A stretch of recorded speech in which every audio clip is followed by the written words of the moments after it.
guys? Brian with Cajun Cardboard coming at you from the great state of Louisiana. Excited to bring you another mail day. This is mail day number 27. It is hot and heavy. It is all Jordans. It is 6 Jordan cards.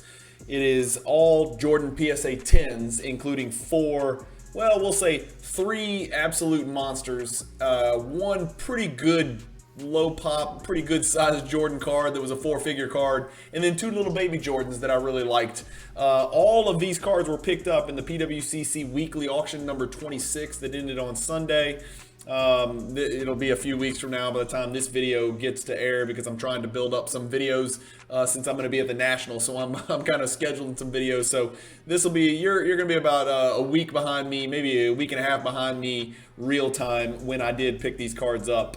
But the beauty of buying cards in PWCC Weekly Auctions when you are a PWCC Vault member is that the cards immediately go into your auction as soon as you pay. So there's no shipping, there's no downtime. I can share them with you guys right when they hit my vault. I've been on family vacation. I'm about to go to the National in 4 days. So by the time you watch this, I will already be back from the National and doing national content. But just to give you an idea of when I picked these cards up, these were pre-national pickups and pre-July premiere auction pickups as well. I decided to go a little bit heavy, thinking that I might get cards at good prices in this PWCC Weekly Auction, which ended 4 days before the PWCC July premiere auction. So that was kind of the rationale behind these. But let me switch you over to my vault like we always do, and I'll take you guys through it. So here's the 6 cards. We'll hit on the slideshow.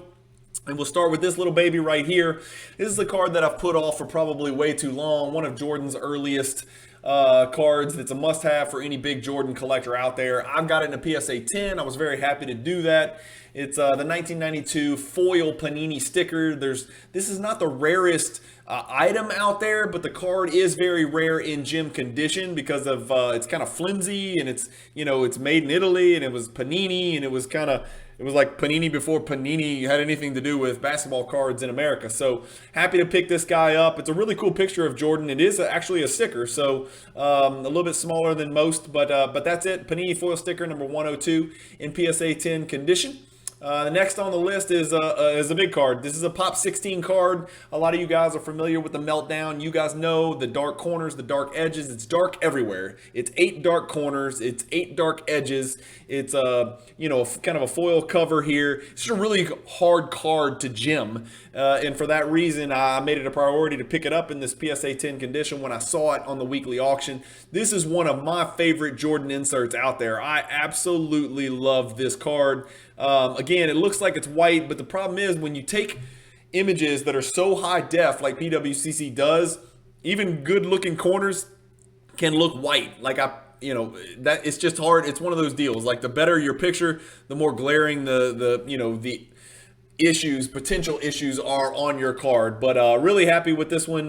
This is the back of it right here. I like the back. A lot of people look at the front and they see the molten metal like kind of flying up in the air in the background and melting the wood behind him, but they don't turn it over and look at the back. I think this is really cool. I love this Meltdown font.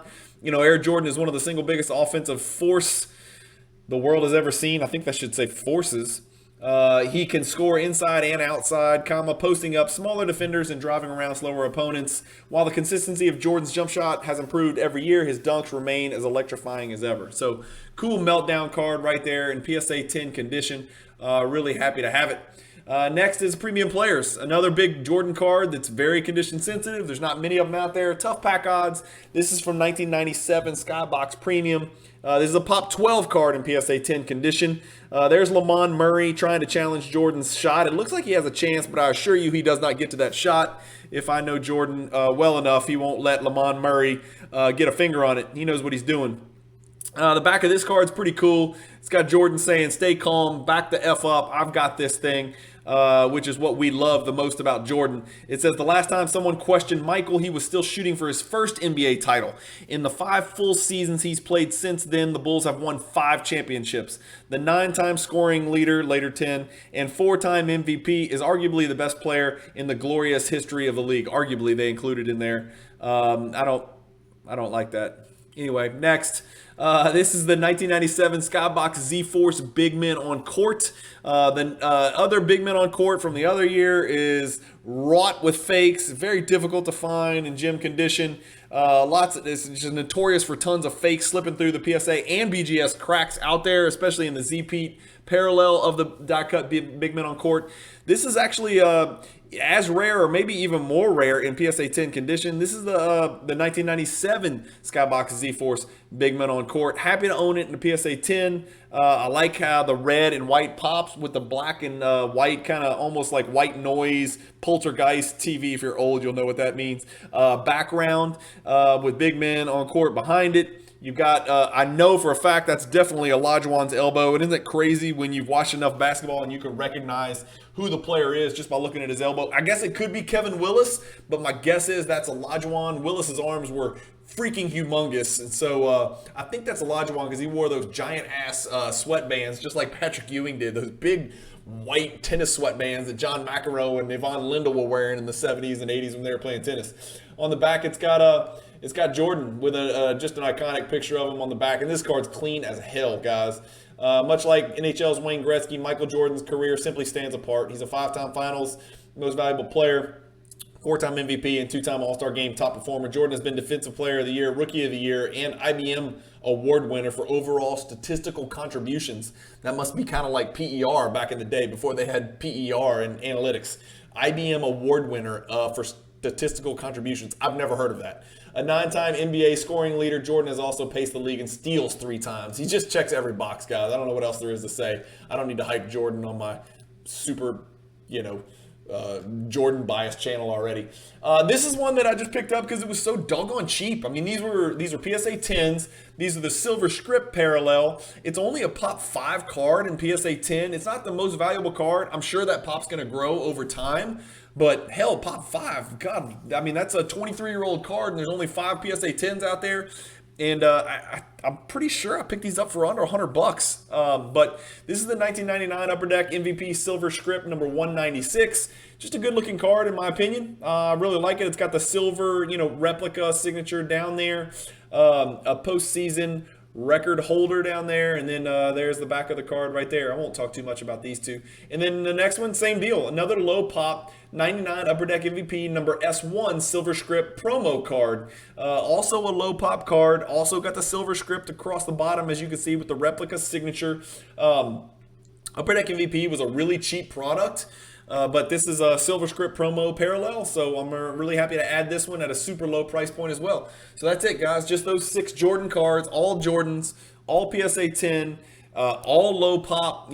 All these cards check every box in what I'm looking for a Jordan card. And like I said, I was jumping on these in PWCC Weekly number 26, hoping that people were distracted, by the PWCC July premiere auction. So, I got a good price on some of these. I set a record high on some of them as well because they're just tough to find in gem mint PSA 10 condition. You guys know I am a grade snob when it comes to these Jordan inserts from the 90s. I want them in gem mint condition if I can get them because I think it helps control the pop. Not that the pop's very high on any of these to begin with, but adding them in PSA 10 condition, I think, A1 grading quality is going to really help out in the long run from an investment perspective. Again, no intention of moving any of these cards anytime soon. I think I did have a couple of lower graded meltdowns. The reason I like the pickup on the premium player, the foil sticker, and the Big Men on Court, I don't have those inserts in any grade at all. So these are my first copies, and to grab them in 10 and just forget about it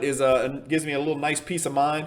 These are the types of inserts, the meltdown, the premium player, and the Big Men on Court in PSA 10 and BGS 9.5 condition.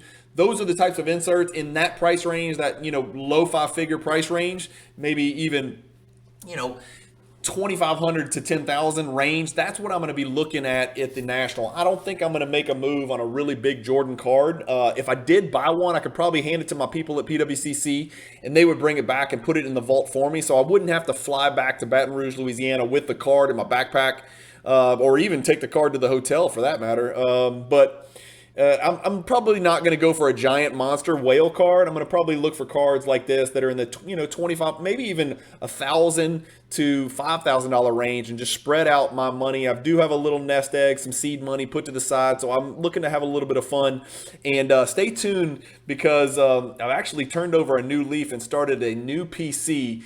Which you guys will be hearing about a little bit more on my channel. And I've kind of jumped in with a pretty big splash, and I'm really happy to do so, because I needed a low risk, Hall of Fame, active player who's still got a little bit of tread on their tire. And so I've got a new PC out there. So you guys stay tuned to the channel. Hit the subscribe button so you'll see the videos when I start posting some of his cards. Actually, mail day number 28 is gonna be focused on my new PC and a couple of his cards that I picked up that are pretty cool, pretty high quality cards. I think you guys will like it. I have noticed that the price point on players not named LeBron James and Michael Jordan are significantly lower, even when you're talking about Grail type cards for those players. If it's not Jordan, Kobe, Shaq, LeBron, and Giannis and Doncic, the price point goes way down, which makes it more fun to grow a collection way faster. So thank you guys for watching.